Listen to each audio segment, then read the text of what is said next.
Originally, I was to think that the topic for today's talk had to do with virtual reality. Although this is, if it doesn't, it's not a big tragedy anyway. You will see that I am a bit, you know, I grew up in the 80s, and I grew up in the middle of all this animosity with virtual reality and stuff, and immersive, fully immersive virtual reality. And it ends up that my work, it turns out that my work, or the work I've been doing, is trying to go, if you can say exactly in the, not exactly in the opposite way, but at least to try and bring together what we have conceived, what we have developed in our culture and in our technology as being virtual and digital, to bring it together with the real world, let's say with the physical world where we exist, on which we have for millions of years evolved in a way as to, you know, our cognition works based on the physical world, it works based on our experiences in the physical world. And of course technology is messing a little bit with this right now. So, thank you. So my name, great. This is the one that I changed the slides here and he doesn't change them there. Okay, so I have to know this. How is it possible that I have one slide here, one slide there, a different slide there, and then a different slide, okay. There, okay. So that's supposed to be me. That's my full name, it's a bit long. Portuguese people have long names. I was born in Lisbon, and I've been living near Lisbon for most of my life until recently I moved to Austria. Well, Lisbon is a fairly nice city. This is going to be a bit confusing now. It's a fairly nice city. I've been studying computer science there. That's actually my background. In the last few years, of course, I tried to veer off this very, let's say, abstract computer science-y stuff, which is, at some point, it's boring, of course, like anything in the world, but it's also quite interesting. And that's how I stepped into the, let's say, this realm of kind of mixed reality applications and storytelling, but always using code, always using digital technology as a medium. Eventually, I ended up finding myself in Austria, in Linz. It's a long story. I'm not gonna. I would love to, but I'm not gonna tell you how I ended up there. In a department called Interface Cultures in an art university. So I was a student of a technical university, and I ended up in art university as a PhD student, and then eventually as a lecturer, beginning with programming and Arduino, so physical computing, and then moving on also to programming on mobile phones, which I'm going to start this year. I do open frameworks and processing, and also a bit of game design, although I don't know if anyone takes me seriously at that. But okay, so that's when I moved there, I started doing some crazy stuff. By the way, some free, I have to do this, you know, it's my department now, that's where I work. So Interface Cultures is based in the University of Art and Industrial Design in Linz, Austria. And what we do there is we take this advantage of, there's a local tradition in Linz about interactive media art or whatever you want to call it. There's a center for media art there called Ars Electronica Center, which is then, of course, based on the festival, which has been going on since 1979, usually in the first week of September. So if you ever have the chance, drop by, of course. Our department itself in the art university, is this thing recording for someone? Because I've been hitting it with my hand. I'm sorry, just put it here. We have a mixed approach there to things. A lot of things are done there, and of course this is because a little bit because we have students from all around the world, either on full-term, let's say masters, they stay there 2 years, sometimes even more, exchange students, you know, from many backgrounds. So both from arts, both from a technology background like myself. Social sciences, a few of them, or we had at least 1 or 2 of them. And also, we get to have some students from other departments that have lectures there, and then every year we put our works together, the best ones, let's say, at least the ones who are complete, and we show them during the Ars Electronica Festival, which is a great period for, let's say, making our work known to the world. Okay, so enough advertising for today. So as I was saying, my talk, what I hope you might see in my works, or what I want to show a little bit in my works in this little time I have, you know, is how possibly wrong we were in this imagining of what is virtual, what is digital, to be in another world, you know, in this some parallel universe of virtual reality. What I try to do is to bring these two worlds, these two separate worlds, our physical world, our practices as human beings, as embodied beings in a physical reality, together with all these interesting tools and interesting content and even interesting ways of thinking that we have developed over the last 20, 30, 40, maybe if someone wants to argue 100 years or even more, which are kind of still, even nowadays, very separate. Ultimately, how combining real objects, physical spaces, and then this digital data is part of what makes us. Humans have this playful spirit, let's call it, this playful trait. We like to hack things and combine things. We like to understand things, but not just understanding them theoretically. Then we like to put them together and make experiments with them. And we do this every day. We do this since we were kids.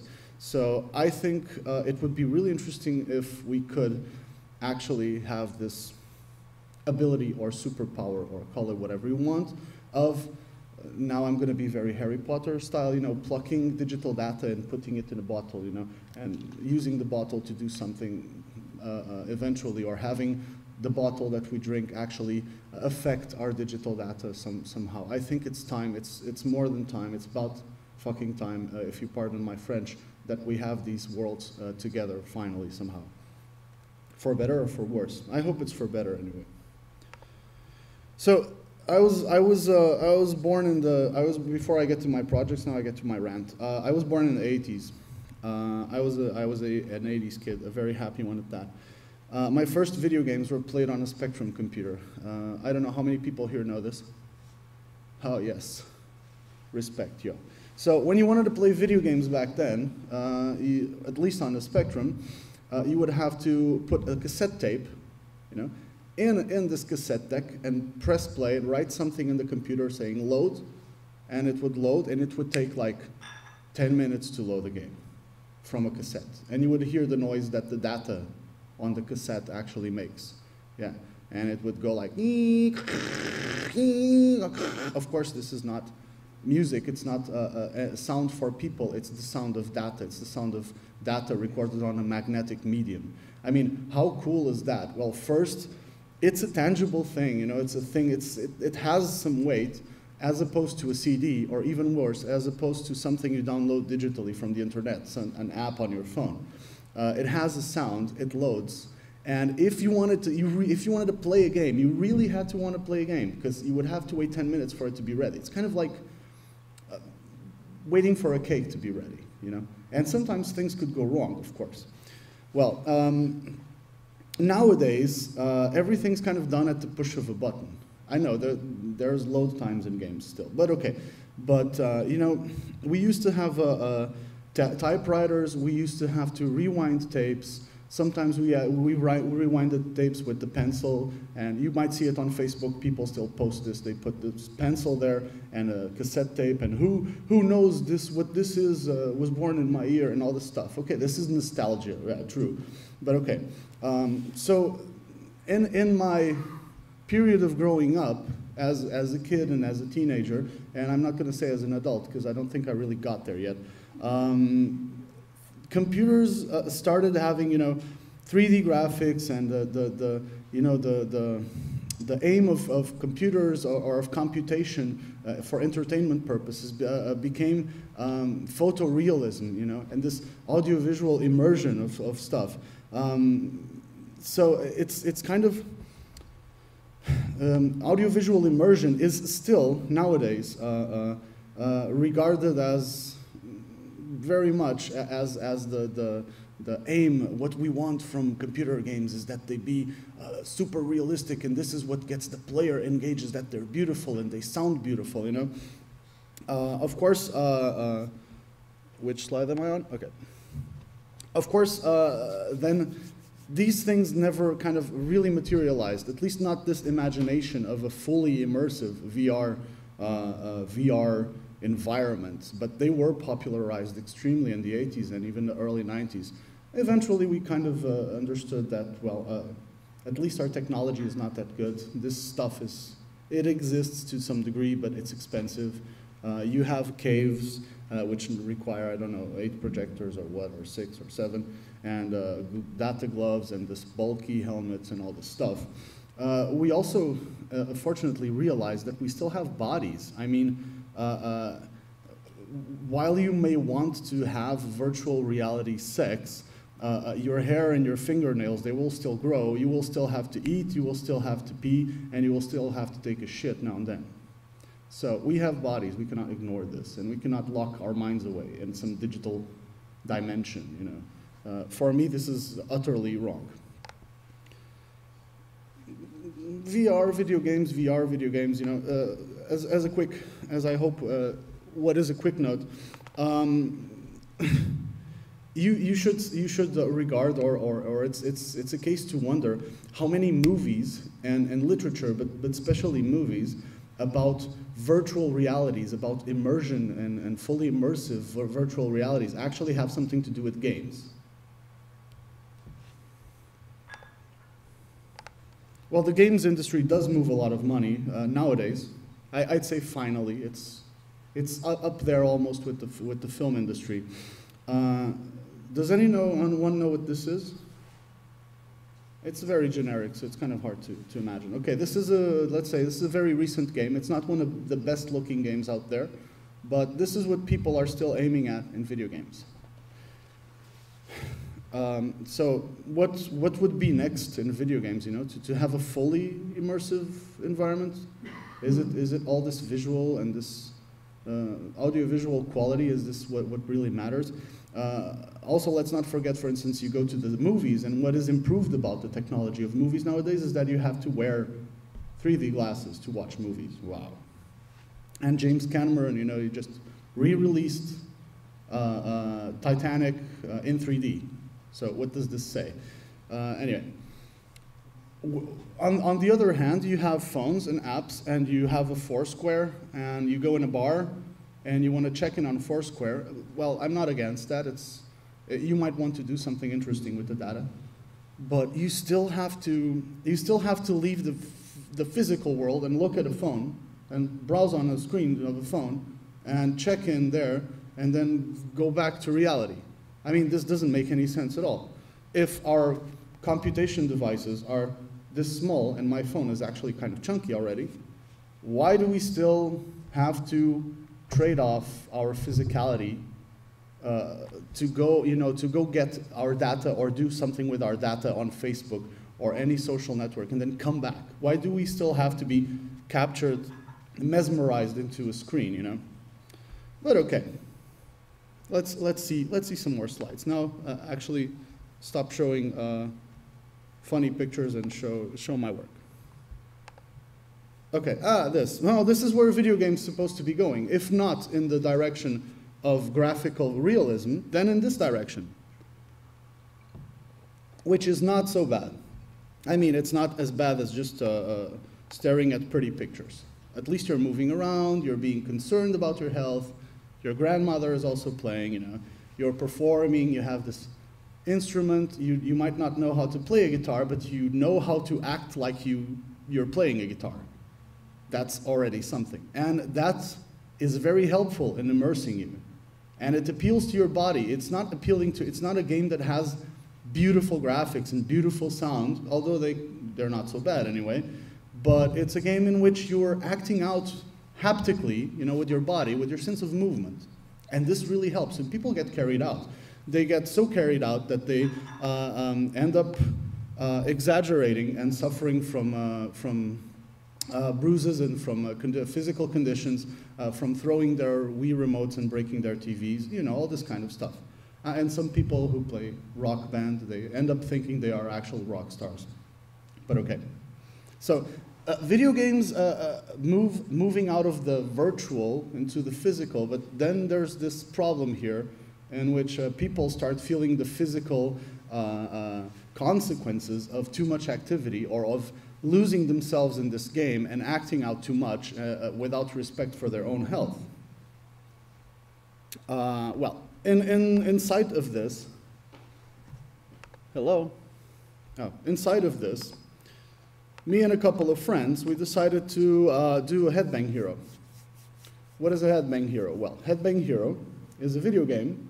It's a rhythm game, which you play not by messing around with a game controller, not by controlling a virtual avatar of yourself on screen, not by playing a fake plastic instrument, but actually by using your own body, and especially your own head and neck, to headbang. Okay, this project actually premiered here 4 years ago. And since then, we showed it around the world in many, many places. And people had really interesting reactions to it. The video game community, if we can call it that, some people were very skeptical, which is something I like, because this is not a game you sell on a store. It was a project, it was a funny project, it was a critical project also. I think some people also didn't realize if there was a message and what the message was. They didn't care, they just thought it was stupid. That's a valid opinion anyway. But people really abandoned themselves to this. Let's see if I can show you the right video. Oh, here's one.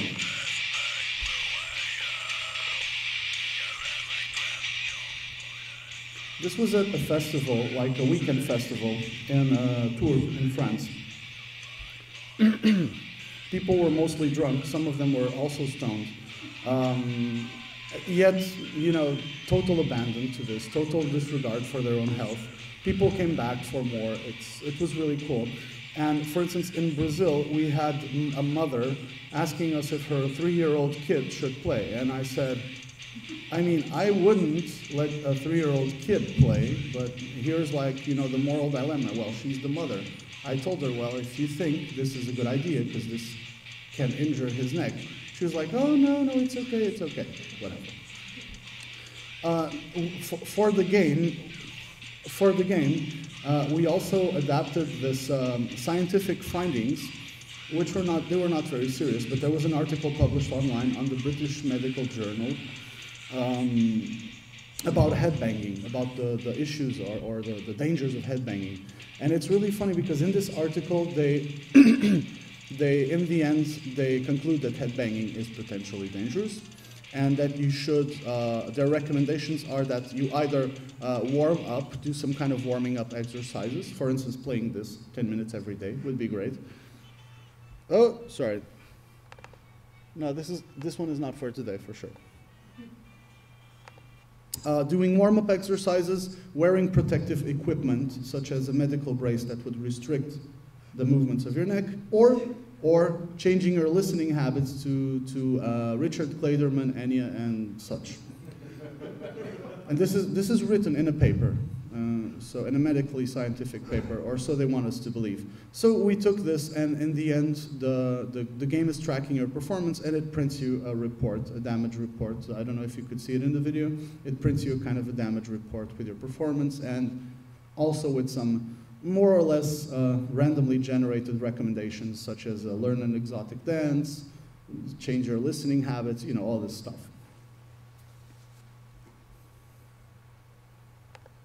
So, but this was already a few years.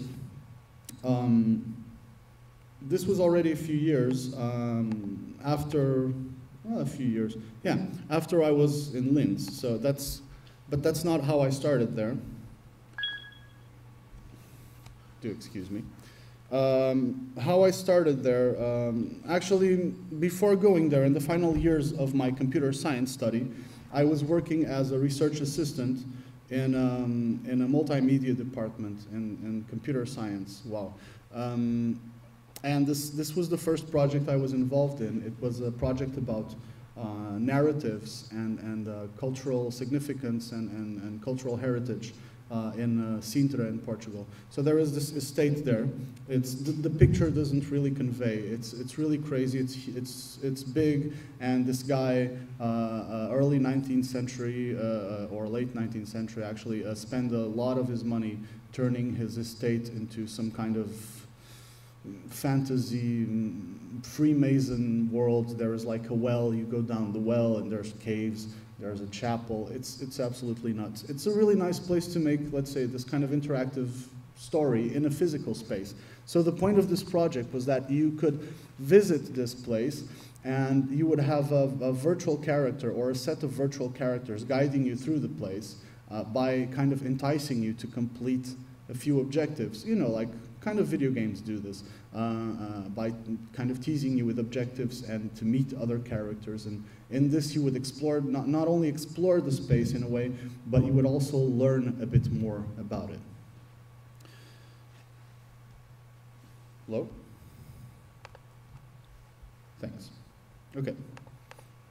These were a few shots of the client interface.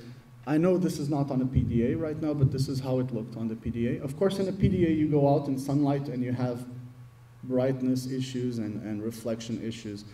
I personally learned a lot about location-based applications and also learned a lot about using mobile devices mobile devices for gaming and for storytelling in real spaces, even before we had these kinds of phones, because back then we had the PDAs, and not everyone had a PDA. You know, phones were like more like Nokia phones with Snake in it. Sorry. This was, I think, of course, this was thoroughly interesting back then. And as I said, I learned a few things. And in the end, one of the things that kind of frustrated me is how in the end, people were in this beautiful space to explore, but they were kind of led to look too much at the device itself. So the design of this whole thing still required people to have their attentions held by the screen, or even if it didn't require, people would still look at the screen, you know? You would have to cover the screen and say, hey, there's something out there. So I think that the intention and most of the notions, and if I can tell you, the framework, the technological framework was pretty good back then, but the fact that there was a screen at all distracted people. And of course people saw a new piece of technology and they were like, ooh, oh, this is so nice, and they tended to forget what it was around. So there was this distance, there was too much distance there, you know. And nowadays we have, of course nowadays we have phones with GPS and all this stuff. It would have been much easier to do this nowadays, and it would have been actually trivial. Back then it was really nice, people were distracted nevertheless. So here's a quote I like very much from Baudrillard. This quote, which says, "We know from our practical experience how far the mediation of gestures between men and things has been stretched." So that's true. I mean, things happen at the push of a button. You know, you don't pick up something and turn something. You know, unless you're a Nazi from the dark side of the moon, like in Iron Sky, they have all this steampunk stuff, which is huge, and you have to turn it. But we, you know, in 2012, we push buttons and things happen. So there is such a mediation, and there is such an amazing amount of mediation. Even now you might argue, oh, now we have these screens with gestures. Yeah, but it's cold, flat surface. It's dead. You know? There is not this proximity. There is not this touch. Everything goes through digital logics. That's not all bad, but still, as I said, cognitively speaking, we did not evolve, we do not grow up to be magicians, you know, to be Harry Potters that make things happen at zero effort. But okay. So this kind of bothered me a lot. And so my original, my first project, and which is still part of my interest, or is still my biggest interest, was to have somehow a system that would allow smart objects anywhere, anytime, so potentially. So let's say, starting from the assumption that everything would have an RFID tag on it or some automatic identification, my solution, or at least my hypothesis, was to come up with a wearable device. So instead of having, instead of necessarily having water bottles with microchips inside, you would wear your own glove, would wear your own jacket, whatever it was. In this case, it's a glove. And this thing would keep track of the things you touch, how you use them, potentially, you know, even some of your gestures, all of this. Similar research existed also at more or less during this time by Intel, so you can see that I was at least half right in some way. This thing was made for mobile usage, so not to be, it's not a data glove. You do not sit in front of a computer. It's not even tracking your fingers. It's not that. It's something, it would be more like a piece of clothing you would like to wear. So that's why it's the first one, the one with those straps, looks kind of goth. So it would be, well, whatever. I guess some people would still like to wear these things, even if they didn't do anything. So this thing would send its information to your mobile device, to your phone, whatever, or maybe to another piece of clothing, who knows. And then whichever apps or whichever computational logic you would have would take care of the rest. So when doing this, there had to be certain concerns in wearability. So just because you have a computer with something that allows it to strap you to your chest or to your arm doesn't make it wearable. It has to be comfortable. It has to react well to the shifting of your arms. It has to not have too much weight, not produce too much heating, and it has to have some good durability also, of course. And it has to have a battery, and you know, these things take up batteries really quickly. This one actually went through, the last version, 6 hours on 2 AAA batteries, which I'm actually very proud of. So we needed to show this, or I needed to show this, and to do some user testing, you know, to have people play with it, and then ask them questions, boring questions in a questionnaire, so that I could publish my stuff on a scientific conference. So me and a friend, we came up with a game, which would be using objects as vehicles for memories. So there would have been, it was based around a fiction, where is it? Oh, here you are. It was based around the fiction of a family, of a tragedy that killed a whole family. There was a fire in their house and everybody died, I think except the lady because she went crazy, something like this. Your task would be to use these objects, to hold them, to see their memories, to navigate their memories in time by using a clock and pointing at some candles. Sometimes you could use the objects in a way so that they would reveal even more of the story. And there would not be a game over or you win condition. It's just you. It's a kind of ergodic literature. It's an ergodic story. You go through it as you will, and in the end you make up your own conclusion. You know, so from the facts that you have seen or read about, from the facts that you know, you could try and piece together who was the author of this apparent accident and why, and the motivations behind it. Onwards.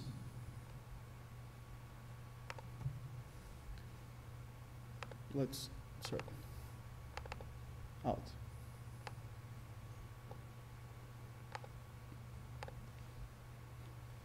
Oh, great! Another quote. Jesus. This kind of brought me to the attention. Brought to my attention this interesting book by Bruce Sterling, Shaping Things, where he describes objects, which he calls splimes. They're not really objects, actually.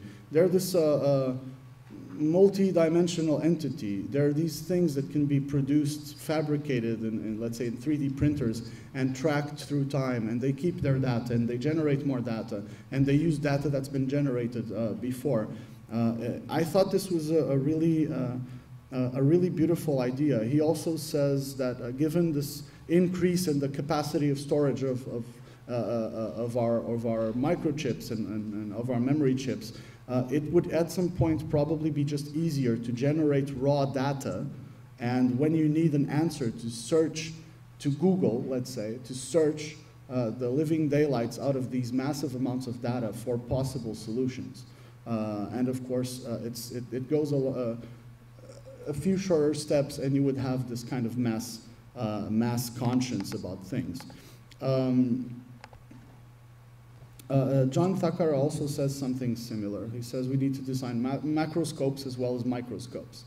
What is meant by this is that it's easy enough to generate data nowadays and to store this data so that we can have a bigger understanding of where things are going and coming from and doing and what's being done with them. But of course, once we have this power, what the hell do we do with it actually? We already kind of have this power. There's this thing called Twitter. I don't know if you know it. There's this thing called Twitter where people can write 140 character messages at their leisure. And so what do we do with this? Well, research had been done to ascertain the nature of all the tweets that are posted on Twitter. And so these guys who researched it, their hypothesis was actually that people were using Twitter to promote their skills and their job offerings and stuff like this.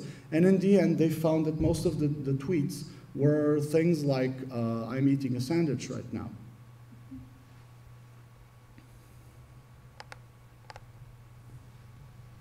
Oh, another quote. There's too many of them. So we do actually put out all this information, and it's ridiculous. And it comes in ways that are completely crazy and completely unwarranted sometimes. And we can't even make sense of it. In this spirit, me and a friend of mine came up with the idea of embodying this mentality of posting too much data, too much irrelevant personal data, by not thinking about it as an everyday act. So we decided to create a pair of sneakers that would post your steps on Twitter as sequences of taps and dots like this. We used to have 194 followers. I don't know how many we have right now. People sometimes follow us, and then when we start posting things in festivals, they unfollow us because it's just too much stuff, and it's just too much crap. So that's actually the point. We were not, of course, seriously thinking of making a product out of this, but we did get emails from people who wanted to buy such a pair of shoes. And of course, we also had comments from people who said this is completely idiotic and the world doesn't need this.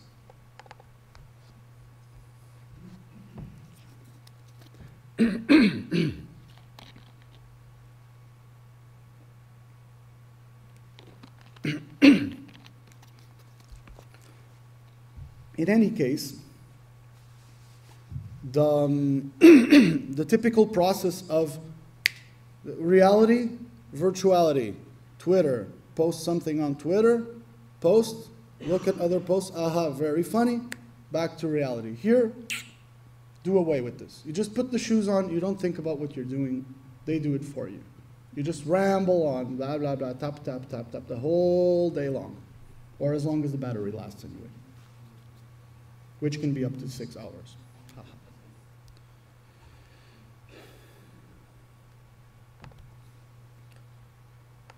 So I really liked how this and Headbang Hero played out in the sense that they were made known. They are actually my most famous, if they are as famous as that project. And this is partly due to the fact that they are presented as they are. We don't say they're art, we don't say they're not art. We don't say they're products, we don't say we're gonna make a product, we're not gonna make a product. But people see this and they take it in as they wish. They might believe it and think it's stupid, they might believe it and think it's awesome. Some people think it's fake and we just fake the things and then make a video about it. And some people look at it and they have a laugh and they say, yeah, great sense of humor. So I like this ambiguity between, is it a product or is it just people fucking around, or is it actually a comment on how we live nowadays?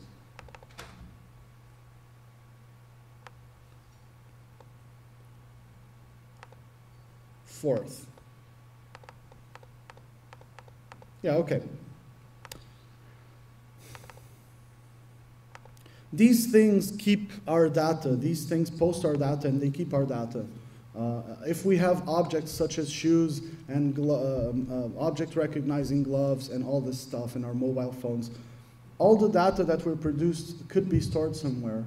could be stored somewhere forever, could be searched, could be transformed maybe someday later by our descendants into some kind of representation of us.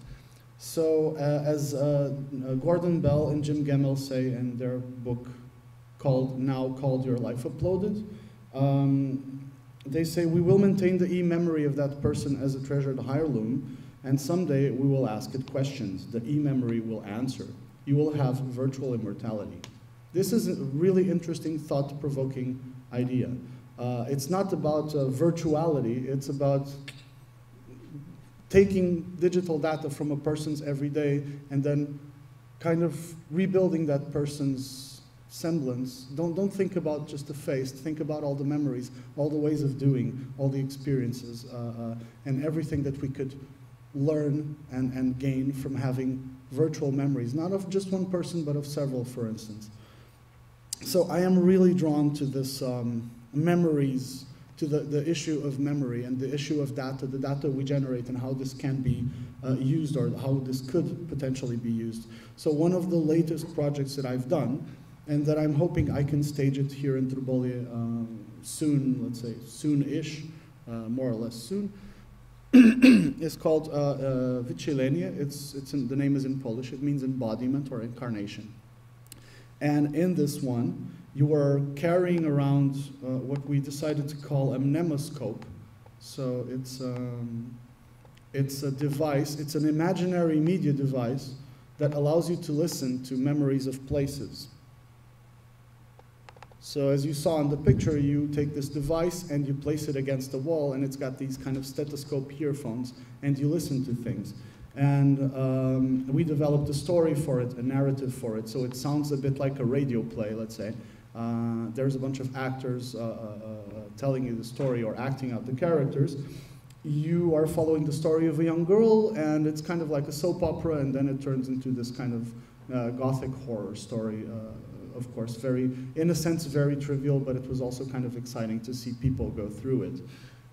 In the end of the story, you discover that you, as a player or as a listener or as a interactor, whatever you want to call, you are actually more connected to this character than you could ever believe. And this device, the funny thing is that we found a way to explain this device within the frame of the story.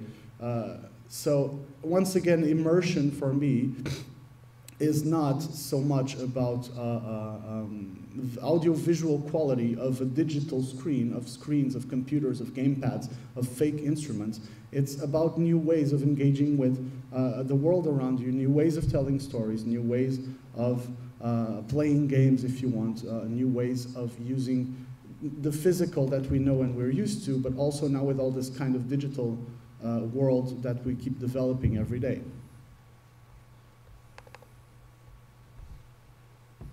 Oh, there we go. So to finish up, all this stuff about images and virtuality, of course, and of course I'm in Slovenia, so I would have to have a Zizek quote. Images are the true reality today. We cannot simply say, discard the images, and you will see reality. If we discard the images, nothing remains, just some pure abstraction. Thank you. So last year, if you were here, you might have seen this one, which was then staged also at Ars Electronica Festival. This is Weltschmerz. Once again, images are the true reality. Images, as you see them on screens, as you see them on TVs, they are mediated, of course. They are mediated, they are selected, not only by the process of selection, all the process of being presented in the breaks, this really horrible images being presented in the intervals of really high quality entertainment, fictional stuff and soap operas and Who Wants to Be a Superstar or The Next Idol or whatever. They are also mediated because you're sitting there with a remote. This gives you absolute power. And it detaches your experiencing of these images through the interface, at the interface level, at your physical connection with them. So what we did here is we reimagine how it is to watch TV. And we reimagine it in the way that instead of having a remote control in your hand, you're holding a gun. You're holding a gun and you're playing a Russian roulette with yourself. You're supposed to spin the barrel, put the gun to your head, and fire the trigger. This will then select a video. There you go. This will then select a video that will be played to you. And while you're watching the video, some of your biometric signals are being tracked, and these biometric signals are then feeding the movement of this piece of flesh that stands between you and the TV as a meeting point of the both of these worlds, of your world and the world, the cold, detached, mediated world of the images. So I think I've been speaking for at least 2 hours already. I hope you enjoyed. I enjoyed very, very, very much, but I also had 2 coffees, so it makes it easier. And I hope to see you around. And if you have any questions, please don't ask me now. Ask me in the end, okay? Thank you very much.